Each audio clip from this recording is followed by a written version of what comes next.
What's up, guys? How you all doing? Hope you're doing well. And today we're talking about Where the Crawdads Sing. This is based off the book that I haven't seen, or read, I should say. Never heard of it till you see this trailer. I saw it in the theater for the first time a couple months ago when they started doing promotional material. I said, wow, first time I saw that trailer, I said, that looks pretty damn good. I said, I don't really know what it's about. Uh, I thought it was just more of a mystery type film, which it is. It's a murder mystery film, but at the same time, this is like a romance film. So I suppose the book as well was a romance novel. Google has it listed as a drama mystery. I would add romance. This is definitely a romance film. Uh, and look, it stars Daisy Edgar-Jones as Kaya. She is the lead in the film, and she plays this girl who, at a very young age, basically finds herself, if you haven't read the book or seen the film, she finds herself alone, abandoned, alone, whatever you want to call it. She finds herself having to survive in these marshlands of, I believe it's North Carolina, to where she does this. She lives in this swampy woods area, I should say. She grows up there. She's got two friends who work at the grocery store. Uh, and she meets some people along the way. Look, the film takes place as she's an older woman. She's about, I don't know, 20 something. I don't know how old the character is supposed to be, but she's, I would say, 20, maybe 25, somewhere along there. And she just kind of falls in love. She meets people who show her what it's like to live among the rest of the people.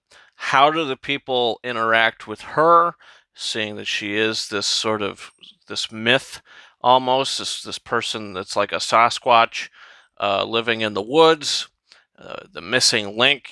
She's been called all these things, but at the same time, that's kind of just where she was brought up, and she kind of, that's all she knew in her life. So that's kind of what she does there in the film. There's a death. How does this happen? That's the movie. We get a lot of flashback scenes. Uh, Present time, she's in a courtroom, and we get the pieces of the puzzle as the film goes along, cuts back and forth between the present time and the past. And look, I was definitely happy leaving the theater. I don't think this movie is like great, but I think it's pretty damn good. I mean, if we're talking about like romance films, I haven't seen like a true romance movie like this in a while. It just doesn't cross my mind. But this is like a true sort of Nicholas Sparks type thing. And I thought it worked. I thought that the story, they're adding a mystery in there, so you're kind of, who did it? What's the story? You think somebody did it. There's a misdirect, another misdirect. You don't know, and as she sort of learns to live with these people she's meeting and who she's talking to, she's opening herself up to love, but at what cost? And look, I think the movie is really well made. I think that the cinematography. This is a beautiful looking movie. I thought some of the editing was kind of strange. There's some strange cuts and fades and whatever. I thought this was a little odd, but I mean, maybe that's a nitpick. The movie's only like 2 hours long, but it did feel a little longer. I would say that the pacing of it is kind of slow. So the rewatchability on this one, I'm not entirely sure for me. I know it's a really good film, but just to sit there and go through that journey again, it's a little taxing. I mean, the movie it's not having a lot of fun. It's very straight down to the point, and it's the performances that kind of get you through. Daisy Edgar-Jones is fantastic in the movie. David Strathairn plays her lawyer, and I thought he was great. You know, anything he does, he's great. But look, the film. What else could I say? It felt a little long. Some of the editing was odd, like I said, and maybe, you know, I wish we saw certain things, because by the time the film ends, I went, well, how did that happen? You know, I want to see what the hell happened. You know, you can kind of put the pieces together in your head, but it's almost like they made something out to seem pretty impossible, and then you find out it happens, and you go, how did that happen?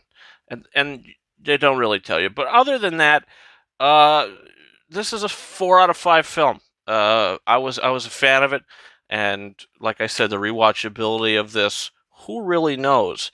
But I could tell you, if you're gonna go to the movies, you want to see a good romance film, this one I think will do it for you. Uh, so yeah, hit that subscribe button, guys. You're looking for reviews for Where the CRAWDADS Sing. You find my review. Hit that subscribe button. We're trying to grow the community here. Just saw Paws of Fury, The Legend of Hank. Going to do a review for that. Miss Marvel series finale spoiler review up on the channel now. Thor: Love and Thunder, all sorts of stuff. Check it out. We've got a lot of content up and a lot of content coming. We got Nope coming out next week, and we've seen that in IMAX. Very excited about that. But yeah, guys, look, that's been it for me. You can follow me on Twitter, RyanKing72, and Instagram, King Rises 131. Guys, that's been it for me. Thank you so much for watching my review for Where the CRAWDADS Sing. And until next time, over and out.